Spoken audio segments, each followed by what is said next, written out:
საქართველოს უნივერსიტეტის რექტორი ჩაგვერთვება პირდაპირ ეთერში. კოტე, მოგესალმები, მადლობა რომ მონაწილეობთ ჩვენს ეთერში. აი, როგორც იმ განცხადების შემდეგ ჩვენ ვხედავთ რა პროცესი ვითარდება, ანონსი თქვენს უნივერსიტეტთან დაკავშირებით, კობახიძე განცხადება, შემდეგ უკვე ტექნიკური უნივერსიტეტის ხელმძღვანელის განცხადება, რა სიტყვით, რა ხდება ახლა და რა არის თქვენ ხელთ არსებული ინფორმაცია? ეს არის მორიგი შეტევა ქვეყნის ერთ-ერთ საუკეთესო უნივერსიტეტზე, ზოგადად განათლებაზე. საქართველოს უნივერსიტეტი ძალიან მყარად თქვა სამართლებრივად, თავად გურგენიძემ როგორც გახსოვთ, წოლუკიანის კომისიაზე აღნიშნა, რომ არანაირი სამართლებრივი გზით რაიმეს მიღების საშუალება არ იყო და თხოვდა კომისიას პოლიტიკური გადაწყვეტილების მიღებასაც, საერთოდ წარმოუდგენელი ჩემთვის როგორ გამოხდეს. რაც შეეხება იმ განცხადებებს, თითქოს საქართველოს უნივერსიტეტს თავის ძოზე აქვს ერთლარად შეძენილი ტექნიკური უნივერსიტეტის ქონებები, ეს რა თქმა უნდა არის მტკნარი სიცრუე, ჩვენ ამაზე არაერთხელ განვაცხადეთ, სასამართლოშიც ვიჩივლეთ, თუმცა მაინც გრძელდება ამ ტყუილის ტირაჟირება. საქართველოს უნივერსიტეტს ეკონომიკის სამინისტროს მიერ ჩატარებულ ღია საჯარო აუქციონზე აქვს მრავალ მილიონ დოლარად შეძენილი ეს ქონებები. ეს ქონებები თვითონ დავით გურგენიძემაც და მისმა პრორექტორმა, კანცლერმა კოპალიანმაც აღნიშნეს, რომ საქართველოს უნივერსიტეტს აქვს მრავალ მილიონად შეძენილი, თუმცა ისინი დარდობდნენ, რომ კაპიკი არ შესრულია ამით ტექნიკურ უნივერსიტეტსა და თვით წოლუკიანმა განუმარტა, რომ ტექნიკური უნივერსიტეტი ვერ მიიღებდა ამ ფულს, იმიტომ რომ ქონება არ ეკუთვნოდა ტექნიკურ უნივერსიტეტს, არამედ ეკუთვნოდა ეკონომიკის სამინისტროს და ეკონომიკის სამინისტრომ გაყიდა ეს ქონება და შესაბამისად ფულიც მიიღო ეკონომიკის სამინისტრომ.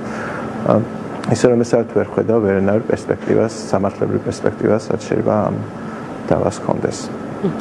კოტე, ერთი კითხვა მექნება თქვენთან, ანუ როგორ ფიქრობთ, რატომ ახლა? აი რა თქვა საერთო სურათის ნაწილი შეიძლება იყოს ეს პროცესი. ჩვენ ხედავთ, რომ დაანონსებულია განათლების რეფორმა, ამაზეც ცხადია საინტერესოა თქვენი როგორც ერთ-ერთი წამყვანი უნივერსიტეტის რექტორის პოზიციაც, ამაზეც კითხავთ მოგვიანებით, მაგრამ იქამდე რა დასკვნის საფუძველია, როგორ ფიქრობთ? რაღაც ცხადია პრემიერის კობახიძის მხრიდან, ანუ ეს განცხადება შემთხვევითი ვერანაირად ვერ იქნება და ასევე ჩვენ ვნახეთ, რომ ამას მოყვა გურგენიძის მოწოდება ასევე პროკურატურასთან დაკავშირებით და მისი მიმართვა. ამაზე რა სიტყვით? საქართველოს უნივერსიტეტზე არაერთი წელია ზოგადად მიმდინარეობს თავდასხმა, ბოლო ერთი თვის განმავლობაში უფრო აქტიური იყო, უფრო მანამდეც გაზაფხულზეც გახსოვთ წოლუკიანის კომისიის დროს, ახლა განსაკუთრებით გააქტიურდა ერთი თვის წინ, ეს არ ეხება მარტო საქართველოს უნივერსიტეტს, ეს ზოგადად ეხება უნივერსიტეტებს საქართველოში. წუხვა რომ ამჟამად ხელისუფლება მიადგა უნივერსიტეტებს, რომელიც იყო წარმატებული ახალი თაობების აღზრდაში და ალბათ აი ამ წარმატების მოსწრობის ცდილობა აქვს, რაც მე წარმოვიდგენია, რომ მათი წარმატებით დასრულდეს.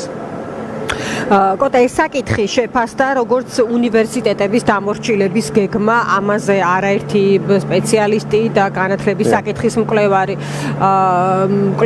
საუბრობს. როგორ ფიქრობთ, შესაძლებელია ამ გეგმის ასეთის არსებობის შემთხვევაში ბოლომდე მიყვანა? და რა იქნება თქვათ თქვენი საპასუხო ნაბიჯები ამასთან დაკავშირებით?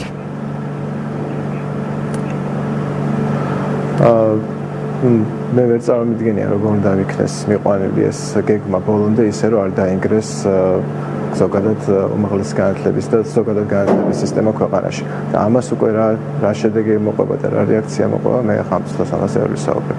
მაგრამ მე ვფიქრობ, რომ ის დაანონსებული ცვლილებები უბრალოდ დამანგრეველი იქნება ქვეყნის განათლებისთვის. და ბოლოს თუ შეგიძლიათ რომ გითხრათ ამ დაანონსებულ რეფორმაზე, რა არის თქვენი შეფასება, თქვენი დასკვნით რა მიზანს ისახავს ეს ყველაფერი 3+1, ერთი ფაკულტეტი ერთ ქალაქში და ასე შემდეგ. აი ამ პროცესერის თქმა შეგიძლიათ? ზოგადად ნებისმიერ რეფორმას, მეტად განათლების რეფორმას უნდა შევხედოთ პირველ რიგში მოსწავლეების და სტუდენტების კუთხით, რას გააუმჯობესებს ან რა გაუარესდებათ მათ. მერე დაწესებულების კუთხით უნივერსიტეტები გაუმჯობესდებიან, მოძლიერდებიან თუ დასუსტებიან ამით და საბოლოო ჯამში მე ქვეყანას, ხო? პირველ რიგში რა თქმა უნდა, როგორც მოსწავლეს, ასე სტუდენტისთვის ჩემი აზრით ეს არის ძალიან ცუდი ცვლილებები, იმიტომ რომ როდესაც მოსწავლეს 12 წლის განმავლობაში ასწავლიდა სახელმწიფო და ახლა იტყვის რომ მარტო 11 წლის განმავლობაში გასწავლითო, ანუ უფრო ნაკლებ ცოდნა და განათლებას მოგცემთ, ცხადია, ეს არ შეიძლება მოსწავლის სასარგებლოდ იყოს, ხო? ის რომ მაგალითად მანამდე 12 წელი დამთავრებული საქართველოს მოქალაქეს უკვე დასრულს შეეძლო წასულიყო დასავლეთში და მიიღო იქ განათლება, გაეგრძელებია სწავლა, ახლა კი ის რამაც ვერ შეძლებს, ეს შეუძლებელია იყოს სტუდენტის სასარგებლოდ, ხო? ეხლა ის რომ მაგალითად სტუდენტს შეეძლო მიიღო განათლება იქ სადაც იყო და ეხლა მოუწევს სხვაგან მიიღოს განათლება, ეს რა თქმა უნდა არ შეიძლება სტუდენტისთვის კარგი იყოს. ეხლა რაც შეეხება უნივერსიტეტებს, გაძლიერდებიან თუ დასუსტდებიან ამით უნივერსიტეტები.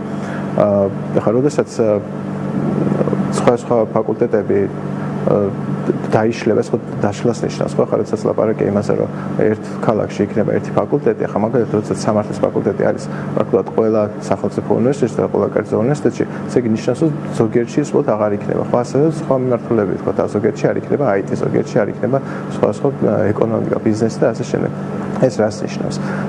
ეს ნიშნავს, რომ სტუდენტს მოუწევს თუ ვერ მოხდა იმ უნივერსიტეტში სადაც ეს იქნება, მოუწევს სადმე სხვაგან თქვა დედაქალაქის გარეთ სხვაგან რეგიონში სწავლა. ეს თავისთავად არ იქნებოდა ცუდი, მაგრამ როდესაც საუბარია იმაზე, რომ უნდა თანაბარი ხარისხი იყოს ხელმისაწვდომი ყველგან, ამის მიღწევა პრაქტიკულად შეუძლებელი, და ხარის იძლევა მაღალი ხარისხის პროფესორად.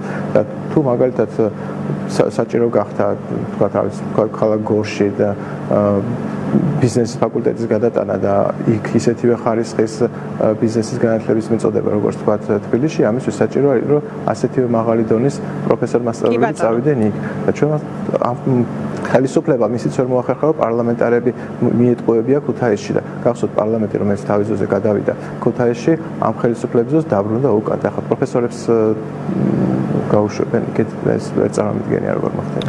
გასაგებია, დიდი მადლობა. საბოლოოში რა თქმა უნდა ქვეყანა ძალიან იზარებს, ორგანიზაციები კი ბატონო, დაასრულეთ. ორგანიზაციები იზარებენ, იმიტომ რომ ჩვენთან ახლა QS-ის და Times რეიტინგში ანუ სოფლიო საუნივერსიტეტო რუკაზე დღეს არის ორი უნივერსიტეტი, ერთ TSU და ილიას უნივერსიტეტი და პრაქტიკულად ეს უნივერსიტეტები დაიშლებიან, აღარ იქნებიან ინფორმით როგორც არიან და ესე აღმოჩნდება, რომ მრავალი წლის განმავლობაში საქართველოსთან არც ერთი უნივერსიტეტი არ იქნება QS-ის და Times-ის რეიტინგში, ანუ არც ერთი ქართული უნივერსიტეტი აღარ იქნება სოფლიო საუნივერსიტეტო რუკაზე. ეს როგორ შეიძლება ან ქვეყნისთვის, ან უნივერსიტეტებისთვის, ან სტუდენტებისთვის ეს კარგი იყოს.